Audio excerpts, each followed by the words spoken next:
Welcome back to another technical deep dive here in the debug zone. Today we're tackling a big question and breaking it down with insights from other users. Hopefully this clears up some misconceptions and helps you get the answer you need. So buckle up, stay a little curious, and let's jump right in.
And that's a wrap.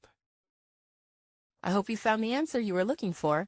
If you did, take a second to hit that subscribe button. It really helps out. And let me know in the comments which solution worked best for you. See you next time in the debug zone.